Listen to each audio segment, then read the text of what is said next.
Guarding your golden years, avoiding 5 emotional vampires and protecting your life energy. In a society that glorifies kindness and tolerance, we are often taught to be compassionate but rarely instructed on discerning who does not deserve our goodwill. As we enter life's golden years, every minute shines with the irreplaceable glow of sunset. Yet, many find their twilight years quietly drained by emotional vampires, people masquerading as family or friends, siphoning our energy, time, and peace. Psychologist Judith Orloff defines emotional vampires as those who unconsciously drain others' positive energy, often leaving those around them emotionally exhausted. This phenomenon is particularly prevalent among seniors, as societal expectations of elderly tolerance often silence discomfort. Below, we reveal 5 types of people who may have long occupied your life, even as loved ones. Tolerating these relationships in later life is not virtue but self-betrayal. Recognizing these vampires and maintaining distance is not selfishness but self-preservation. As philosopher Arthur Schopenhauer noted, a person's enthusiasm for social interaction correlates with intellectual mediocrity and spiritual poverty. In this phase of life, we need wisdom to choose whom to share our precious moments with. 1. Emotional black holes, the insatiable demanders. Emotional black holes resemble cosmic voids, endlessly devouring emotional and material resources without reciprocation. They cloak themselves in needing help, exploiting sympathy, and duty to trap us in cycles of endless sacrifice. Case study: 78-year-old retired teacher Marianne became her family's problem solver, lending money for nephews' startups, nieces' weddings, and cousins' medical bills. Initially proud of her generosity, she later discovered these loans were never repaid. When she suffered a mild stroke, visits were sparse, yet inquiries about her will proliferated. Key traits: requests always begin with "Can you help?" rather than "How are you?" Emergencies create guilt-tripping urgency. Phrases like "You're the only one I can ask" trigger savior complexes. Psychologist Susan Forward warns, many confuse love with endless tolerance.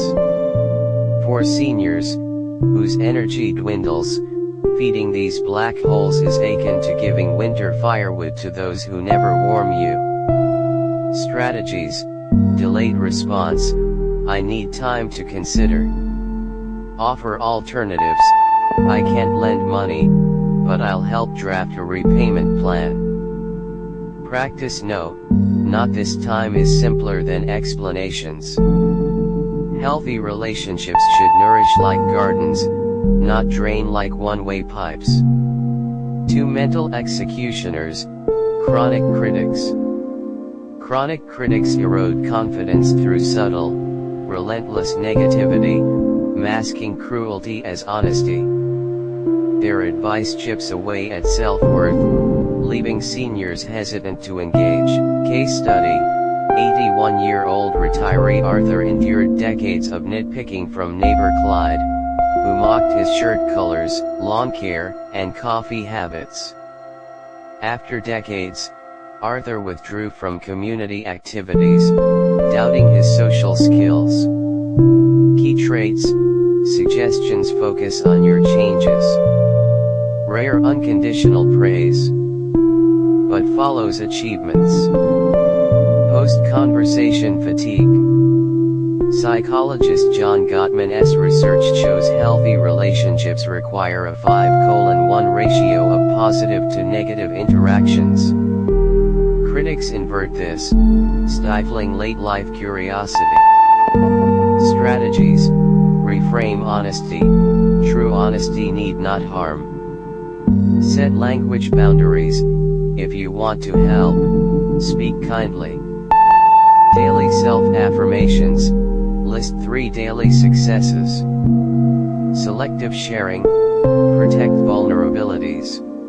Late life should be self-acceptance, not endless self-reinvention. 3 guilt machines, moral blackmailers.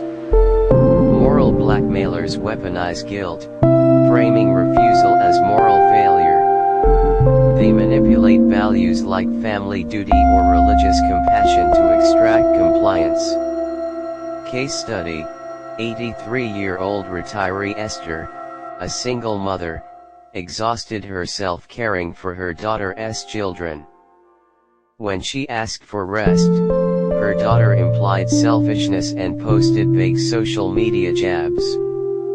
Esther's hospitalization led to, "Now who'll watch the kids?"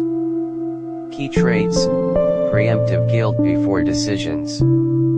Disproportionate guilt after refusal. Should language. Suffocating closeness.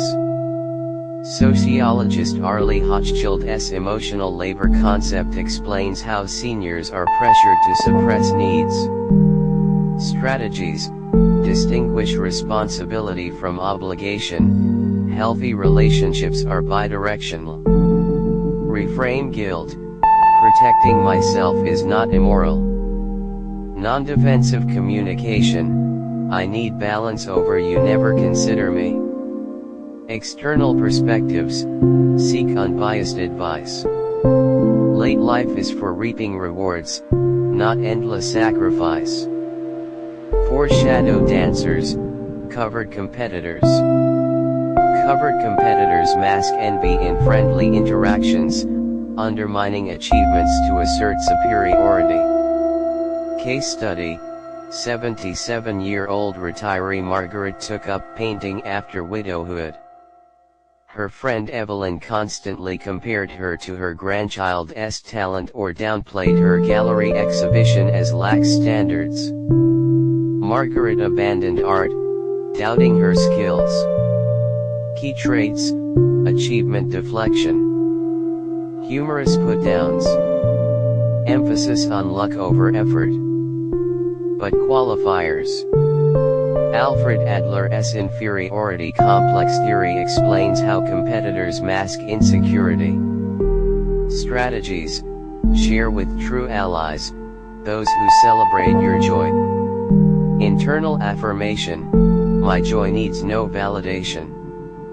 Topic: boundaries, redirect conversations. Non-competitive communities, join interest-based groups.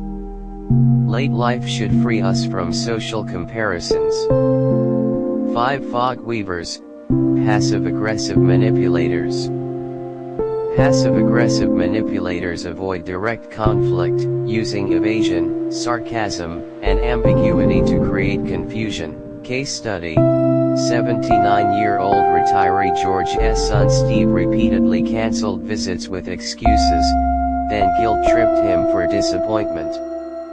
George suppressed expectations, enduring loneliness. Key traits: surface agreement, hidden resistance. Delay, forgetfulness, vague promises. Emotional traps: I'm a terrible son. Post-conversation uncertainty.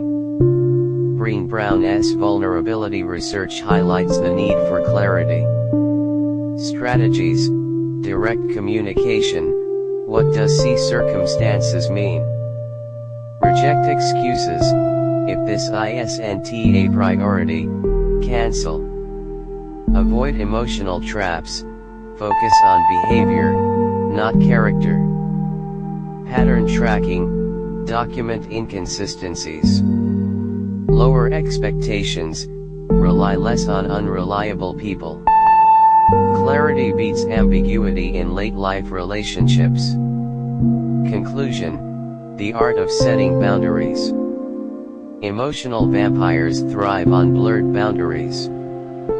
Setting limits is not cruelty but self-respect.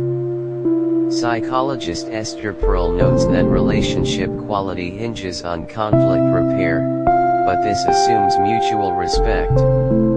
With vampires, Boundaries are non-negotiable. Steps to practice boundaries: self-worth affirmation, write 3 self-validations. Small experiments, practice no with low-stakes scenarios. Build support networks, engage in interest-based groups. Monthly relationship reviews, prune toxic ties. Self-compassion, treat yourself as a dear friend. Boundaries are garden fences, protective yet permeable. True love respects your space. As Derek Walcott wrote, time reveals us more than mirrors, with greater mercy than betrayal, greater precision than love. Your golden years deserve peace, not parasitism.